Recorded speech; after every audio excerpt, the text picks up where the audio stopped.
Enggak baca. Temu. Bismillahirrahmanirrahim.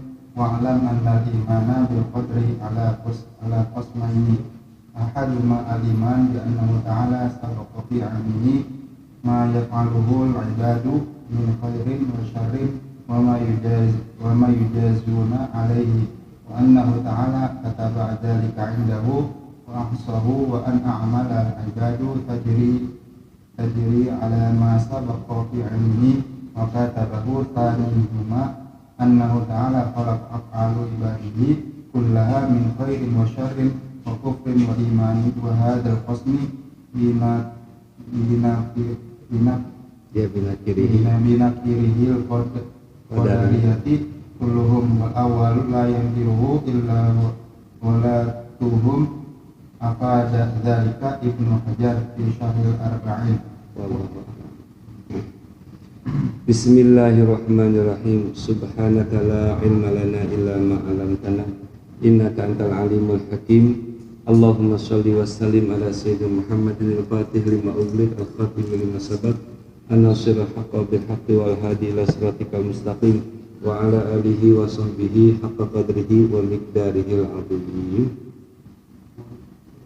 Wa'lam, ketahuilah olehnya, annal imana bil qadari, bahwasanya iman dengan qadar itu ala qismaini, atas dua bagian.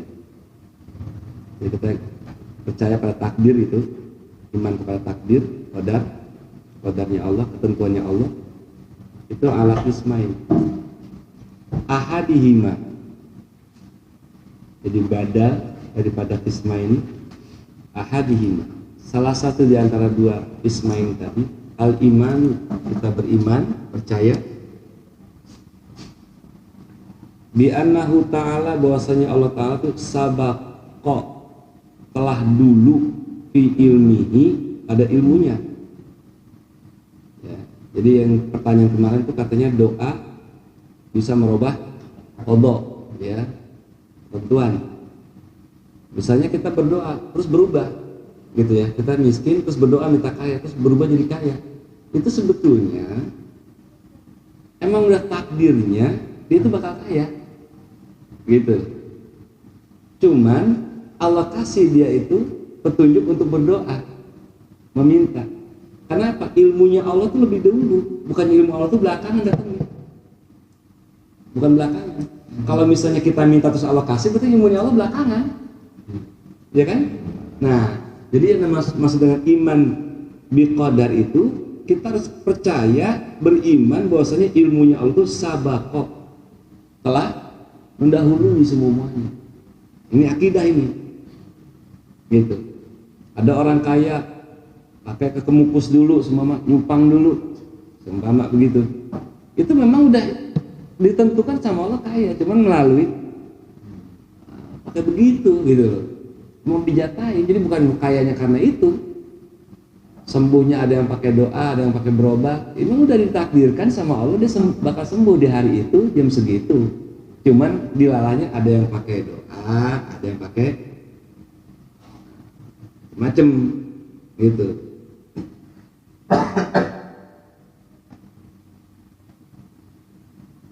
Orang dapat rezeki, ada yang pakai sholat duha, ada yang pindah agama.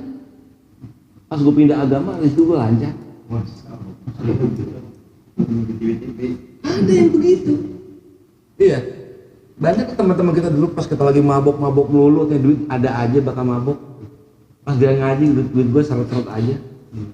Ya, itu memang udah apa? Ilmunya Allah. Allah udah tahu dia bakal begitu. Gitu. Jadi bukannya ilmunya Allah belakangan. Nah, jadi hakikatnya kita berdoa pun itu sebenarnya hakikatnya apa? Sudah Allah tentukan, kita bakal kayaknya dengan doa, benernya dengan doa, gitu. Ya, apa dengan ziarah, ada lagi dengan yang sesat. Emang udah ditentukan sama Allah. Termasuk endingnya kita, surga neraka kita. Termasuk kita mati husnul khotimah pas suul khotimah. Itu sudah ditentukan sama Allah. Nah, tapi ciri-cirinya sudah kelihatan, gitu. Kita mau mati husnul khotimah tuh ciri-ciri udah kelihatan. Apa? Mau wiridan misalnya gitu. Karena wiridan ini misalnya kayak baca burdah al-mudoriyah itu, siapa yang baca burdah al-mudoriyah tiap malam Jumat maka matinya salam akan caketnya kangen caketnya nih. Abut kan ya, masya Allah. Karena jenggotnya agak rontok gitu kayaknya. Baju udah sobek lembut. Ya, nah itu. Jadi Allah itu lebih dahulu ilmunya mayat aluhu al ibadu, apa yang diperbuat oleh hamba min khairin wa syarrin, baik itu yang baik maupun yang buruk. Jadi Allah tahu ini orang bakal jadi baik, bakal jadi buruk. Allah tahu perbuatannya baik bakal buruk. Gitu. Jadi orang misalnya ibadah, kok gue ibadah makin begini-gini aja nih. Nah ini menunjukkan memang sebetulnya Allah tahu lu tuh bukan ibadah gitu. Wa ma yujazuna alaihi, dan apa yang berlaku kepadanya Allah udah tahu semua.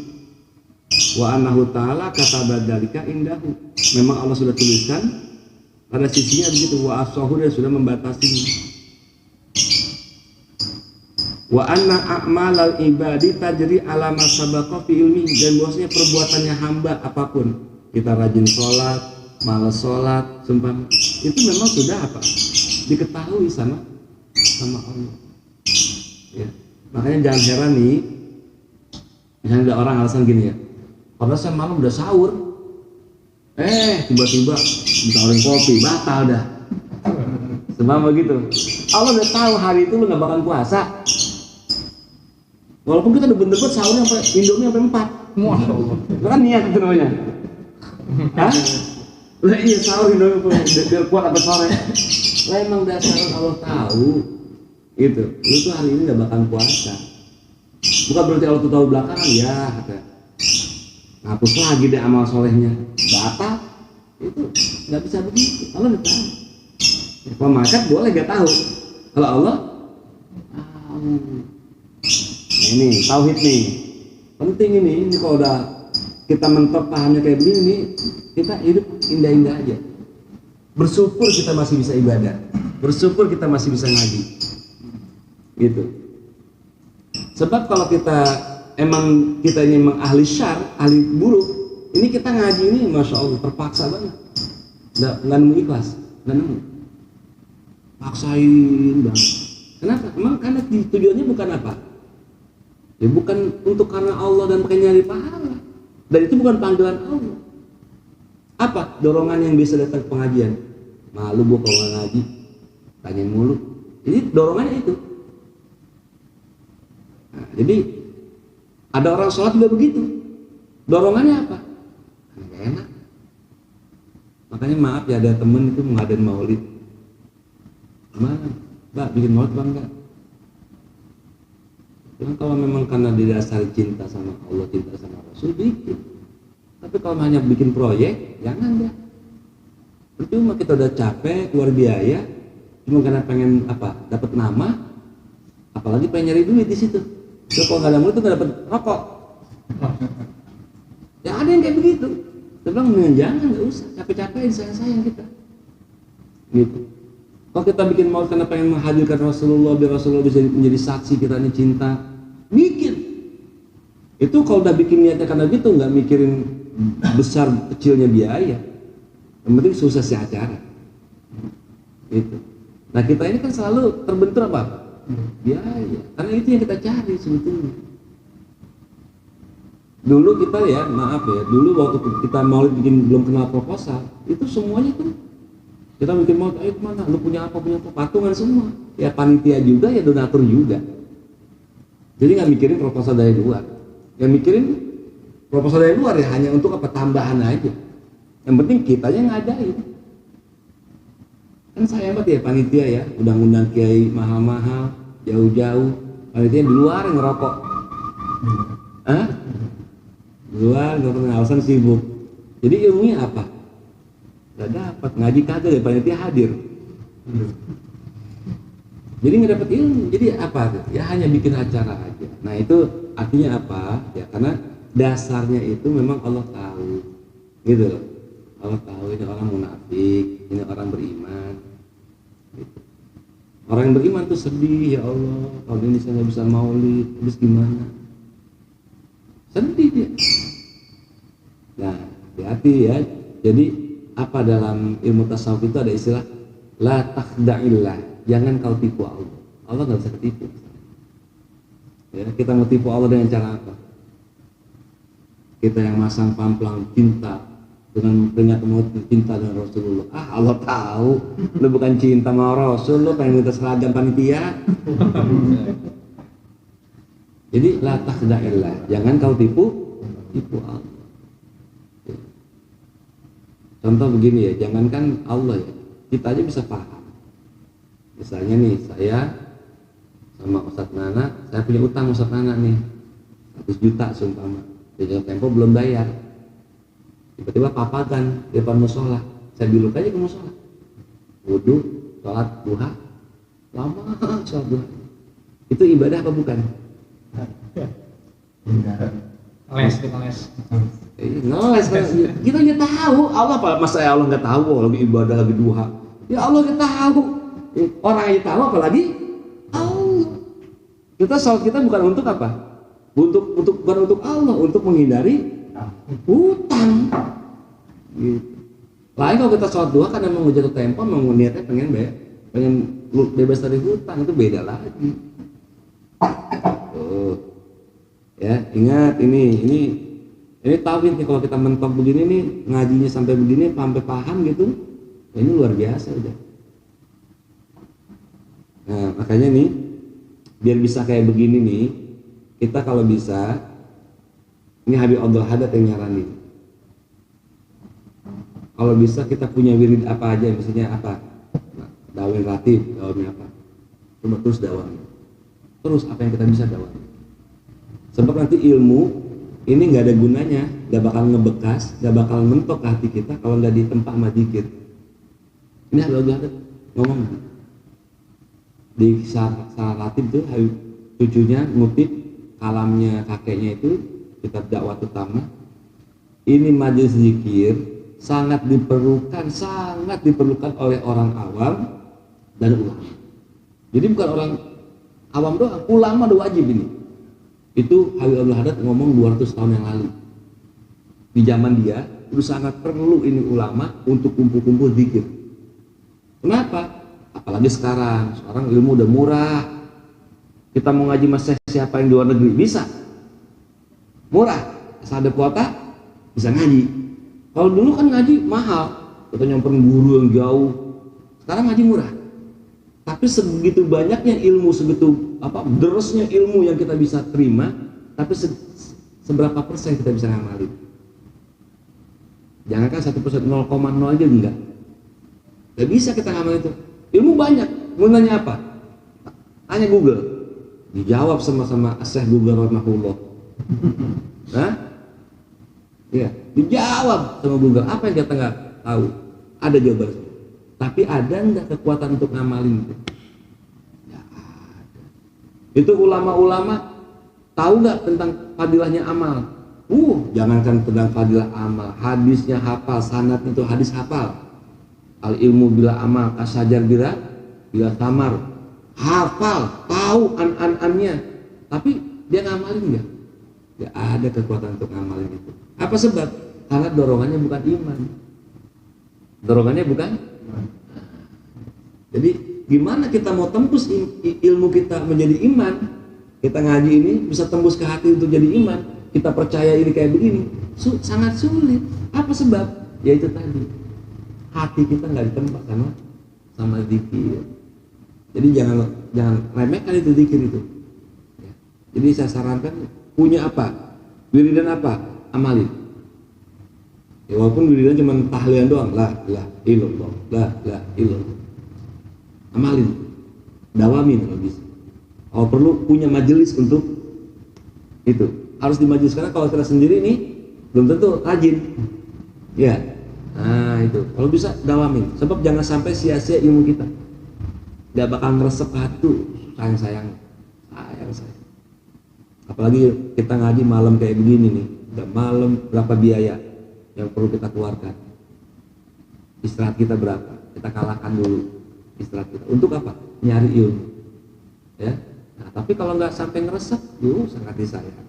Nah ini kita pahamin Allah tuh ilmunya lebih dahulu dari kita.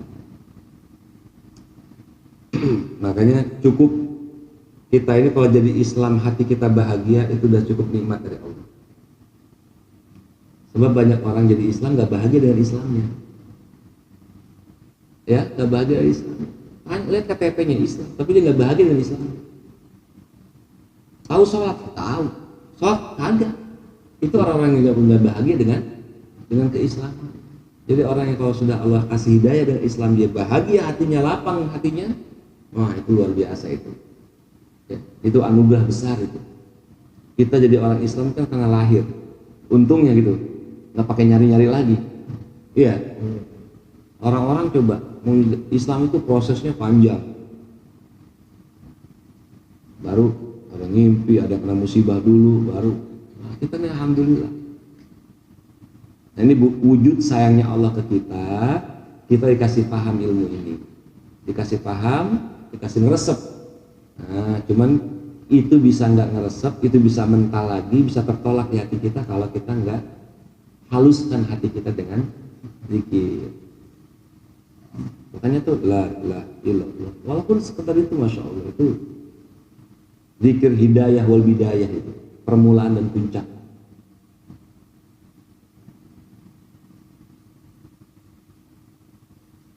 Masya Allah. Nah ini. Jadi semuanya sudah dahulu di ilmunya Allah wa kitabi dan kitabnya Allah. Itu pertama cara mengetahui iman dengan qadar. Tanihuma yang keduanya annahu ta'ala bahwasanya Allah Ta'ala itu khalaqa af'ala ibadihi kulliha. Allah itu menciptakan perbuatan hamba semuanya. Ada orang kelakuannya begini, kelakuan gitu, itu semua Allah yang nyiptain itu perbuatannya.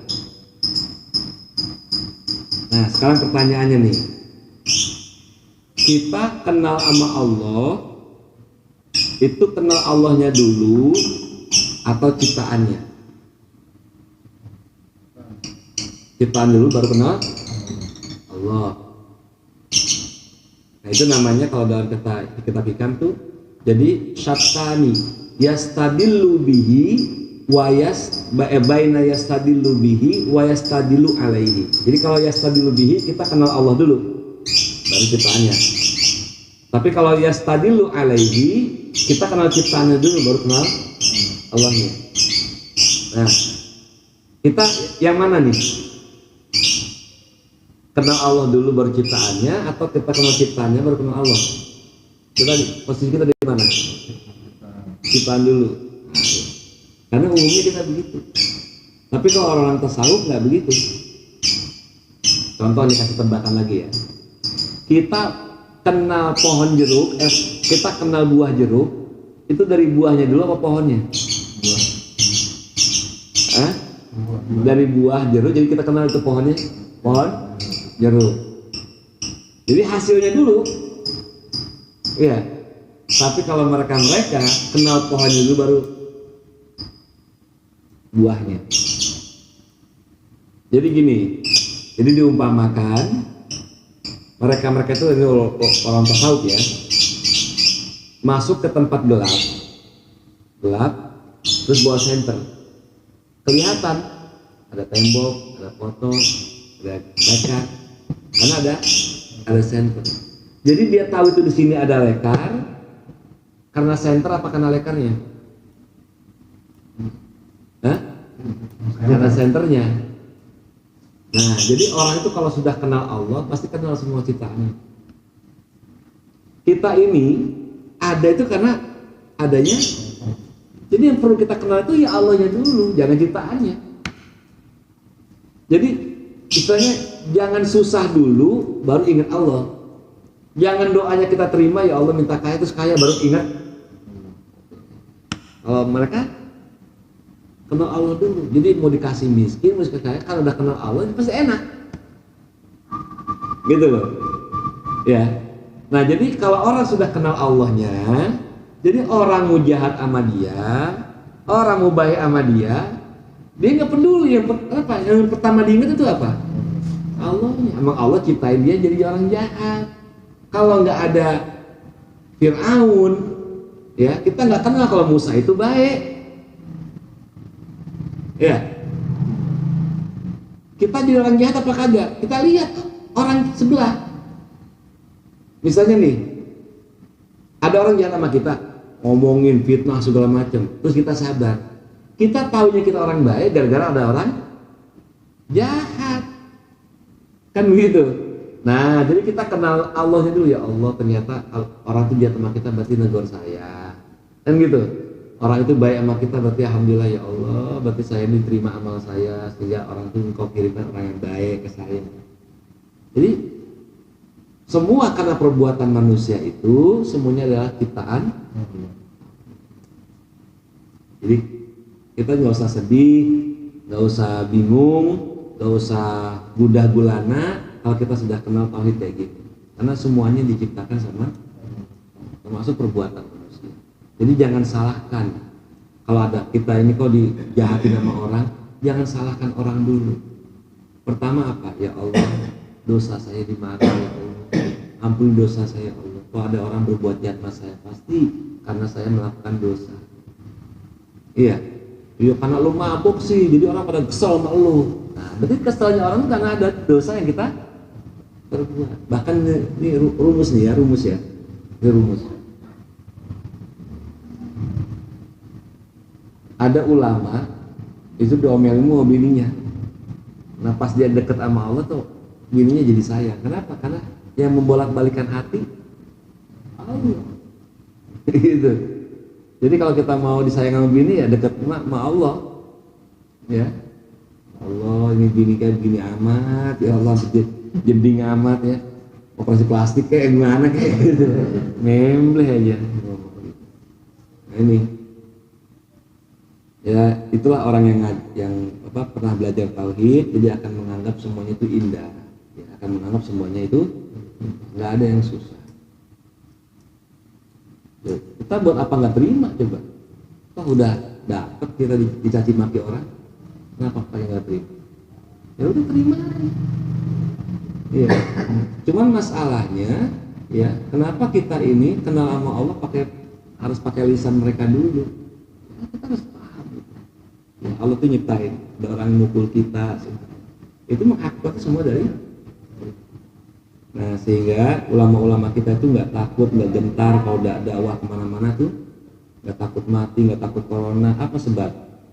Ya karena memang semuanya perbuatan itu, jadi dia gigih aja berjuang, gigih berjuang.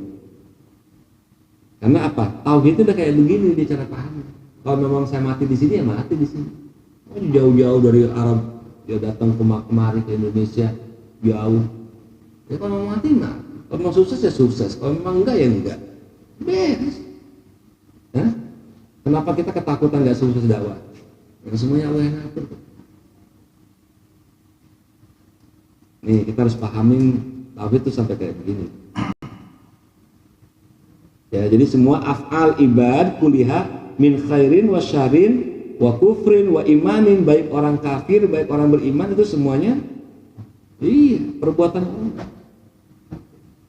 Allah yang nyiptain semua. Kalau nggak ada setan ya kita nggak benar hidup. Ya. Jadi jangan anggap itu setan itu yang bikin jahat, malaikat yang bikin baik. Bukan. Ya. Sengaja Allah ciptain setan buat goda kita. Apa sebab? Biar kita benar. Setan sengaja nggak kelihatan. Ya, godain kita. Jadi kita kalau nggak ada setan kita nggak minta perlindungan sama Allah. Ya bagus kan, ada setan. Berarti kan baik itu. Ya, jadi nggak mesti kita harus menuntut Allah itu semua harus cakep, ya Allah ngapain sih ciptain setan segala. Gitu. Jadi jangan anggap jahat dari setan, baik dari malaikat. Jangan anggap begitu, itu salah itu. Berarti kalau kita punya anggapan begitu, berarti Allah kalah sama setan. Buktinya apa? Di dunia banyak yang kesetanan. Iya, Berarti Allah kalah dong. Kan mustahil Allah kalah Mas ya. Gitu. Di kampung kita yang sholat segitu, yang nggak sholat, oh, berarti di kampung ini kalah sama setan. Allahnya kalah sama? Ya, nggak begitu. Gitu. Itu semua memang sudah kemauannya Allah.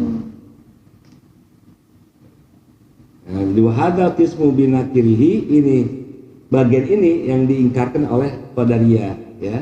Kulluhum semuanya. Wal awalu la yunkiru illa walatum. Dan awal itu tidak diingkarkan kecuali kebanyakan orang.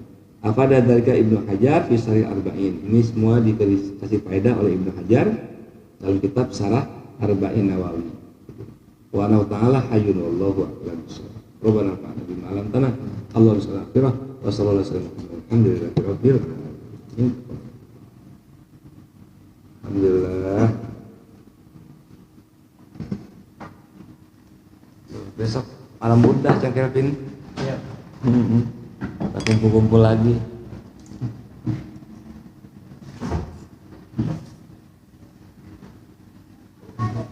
Ya, makasih. Wah, repot-repot apa? Waduh, kalah lagi tuh. Banyak amat.